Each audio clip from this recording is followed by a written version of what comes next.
So here is a graph of the NMOS and PMOS measured IV characteristic from this 65 nanometer technology. And here the current is the absolute current. And here this is IDVD. And you have seen this for the NMOS side. So this is ID versus VD at different VGS. So you have a group of curves with different VGS. And for the PMOS, because VGS is negative, so you will have this to the negative side. And then all the VGS is also negative, right, for the PMOS. So everything is negative. So here, nothing special, but the only thing I want to point out is you look at the current as the same amplitude. Let's say VGS 1.2 volts or negative 1.2 volts. Let's say they have the same amplitude in absolute value. So if you compare this current versus this current, they have the same VGS and VDS in terms of the absolute value. So the NMOS has larger current than the PMOS. So the reason is the mobility for the electron is larger than the mobility for the hole. Or in other words, electrons move faster than hole in silicon. So that means NMOS current is larger than the PMOS current. And in many cases, the mobility of the electron is roughly twice of the mobility of hole. Of course, this coefficient 2 really depends on the particular technology node. And for a wide range of the technology nodes, it's roughly 2. But I think today for small transistor like Intel or TSMC 7 nanometer, this ratio is smaller. It's almost close to 1. Question? The ID that you have written over there is magnitude as well? Yes. That's why those red things. Yes. But for the PMOS, it will be from source to drain. Yes. Okay, so this is NMOS and PMOS. So why do we care about NMOS and PMOS?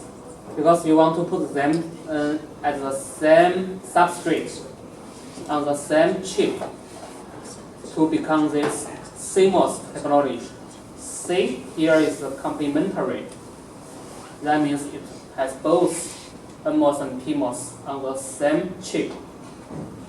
And this CMOS technology is a mainstream technology for today's digital system, for your microprocessor or your any special digital accelerators. This CMOS technology is a mainstream. So here you see that both NMOS and PMOS are sitting on the same substrate, and the substrate is P-type silicon. So you can build NMOS directly on top of this P-type substrate here. So this is P. So you know you need a P-type channel for the NMOS. But for the PMOS, you need to define a region of N-type doping first. And this is called N-well. So you need to dope this region with N-type doping first. And then you make the source and the drain with P plus doping to make the PMOS in this region. And between NMOS and PMOS transistor, you may have some SiO2, silicon dioxide, as isolation to separate the NMOS and PMOS region. So this is a cross-sectional view of two transistors, NMOS and PMOS, sitting next to each other. So any questions? The thick thing is to isolate both of them? What's Thick silicon dioxide isolation between? It isolates both the NMOS and the PMOS? Yes. And then what is the point of the well? to make the p-type channel for the to make the n-type channel for the PMOS to start with. For the PMOS, you need n-type substrate.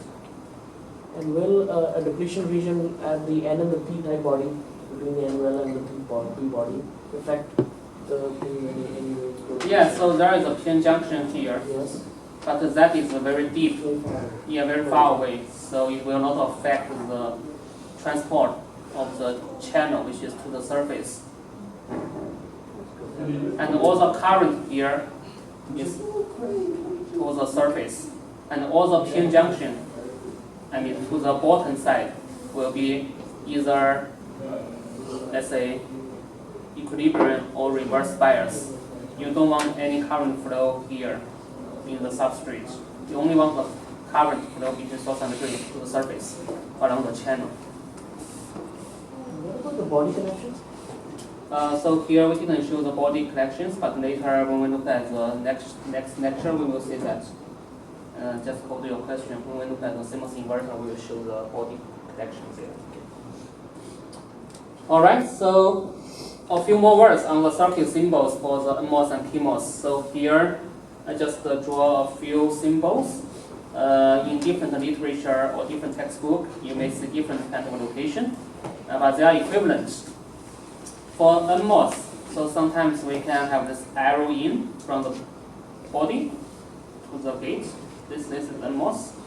So for PMOS, it will be an arrow out. Or in many cases, we also use this kind of arrow from the G to S, arrow out, as a NMOS. Or the arrow in from source to gate as a PMOS. Or sometimes if we ignore the body terminal, then you just show 3 terminals, then it's still the same thing for NMOS and PMOS. And the last case is that if we really simplify this, so then you don't draw the arrow, then by default, this notation is NMOS.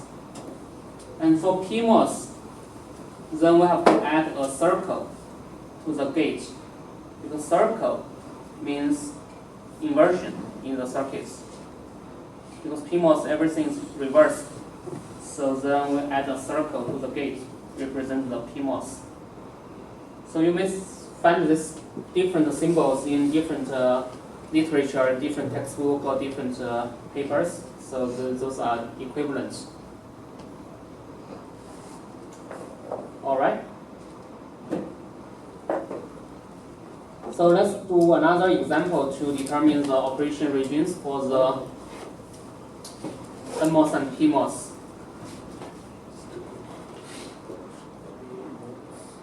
So here let's assume the NMOS threshold is 0.5 volts, PMOS is negative 0.5 volts. And let's look at NMOS first. So depending on the bias of those terminals, then we can determine the operation region. So the first example is this VG is 0.8 and source is ground, drain is 1.2. So what is this region? Can you give me an answer? Saturation. Okay, saturation. So let's do this. So you want to compare VGS minus VT. So what is the VGS? So here G and S is 0.8 minus 0.5 is the threshold, and then you compare with VDS, which is 1.2, and then you say 0.3 is smaller than 1.2, so this is saturation. This is current. And second one, the same approach, right? Yes. So give me the answer. Trial. So let's do it. Trial. Okay. So again, this VGS 2 volts minus 0.5 threshold. This is smaller than, larger than this 1.2. Then you see this is a trial.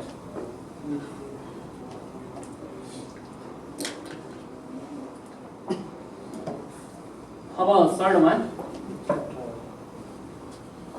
The same approach, right? 0.8 minus 0.5 larger than this 0.1. So this is tried again. How about the fourth one?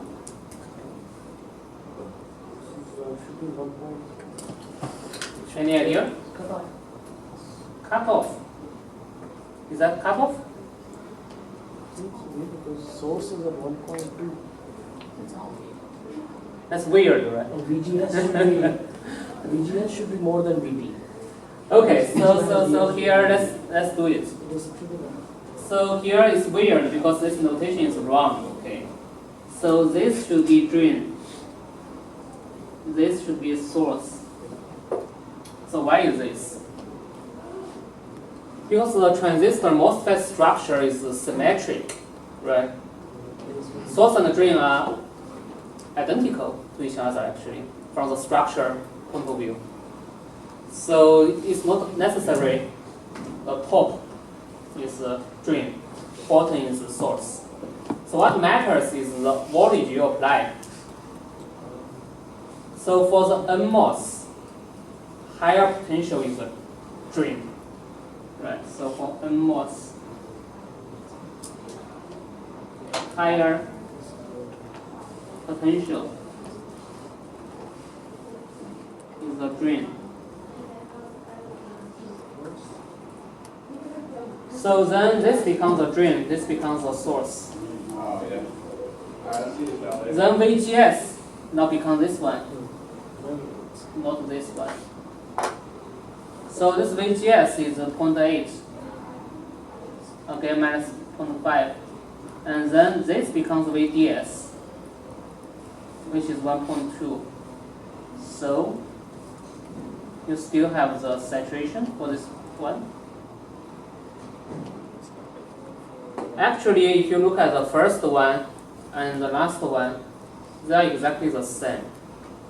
You look at we just reverse the source and drain, right? But actually, they are the same. Any questions? Does that rule only apply to NMOS? So we will look at the PMOS in a minute, and you will find out the conclusion there. So for the PMOS, let's do it. So the first one for the PMOS, what region?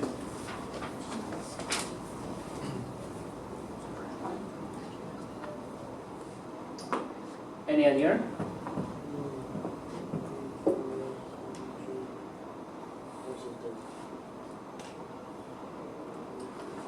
So for the PMOS, here this is source. Source has higher potential for PMOS. So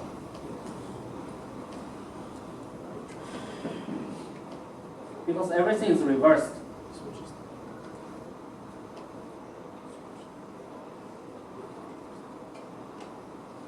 So here you see this is source and this is a drain for PMOS. Then we should use the same criteria. But as I told you before, you want to use absolute value to make things easier.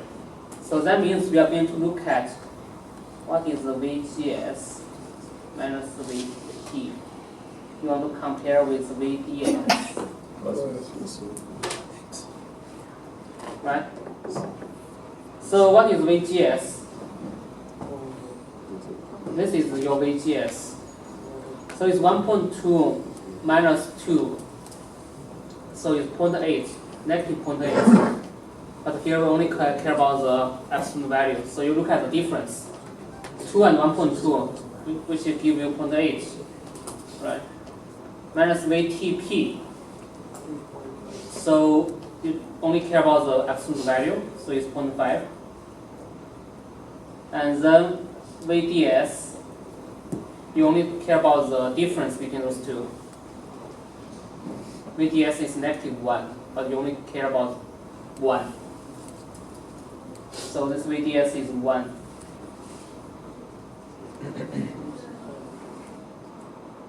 Right, so this is saturation, right? Any questions?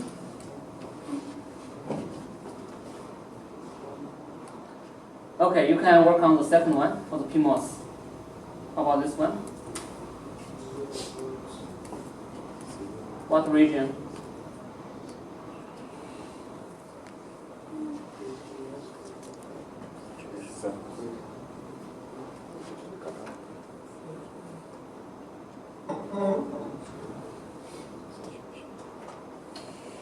This one is cut off. First, this side is source, higher potential, and then VGS is 0. And you want to compare with this guy, 0.5. So this VGS absolute value is smaller than this VTP's absolute value, so this is cut off.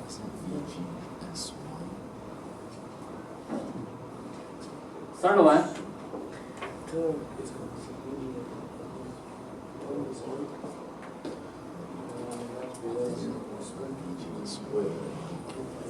Higher potential source,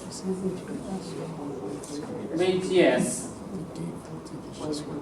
0.2, VGS 1, okay, absolute value, you only care about the absolute difference, that's the difference. 1 minus 0.5. Here is the VDS, you only care about the difference, it's 0.2. So this is 12.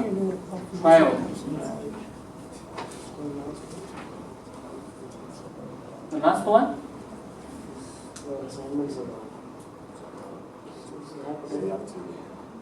Yeah, you see the trick. So I intentionally made that wrong. So this is the same trick. So first you need to determine which is source, which is drain.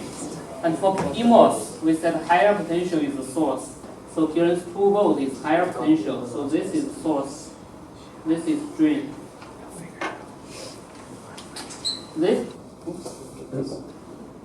then this becomes the VGS, which is 2 minus 1 is 1, minus 0.5. And then here VDS is 1. So this is the saturation, right?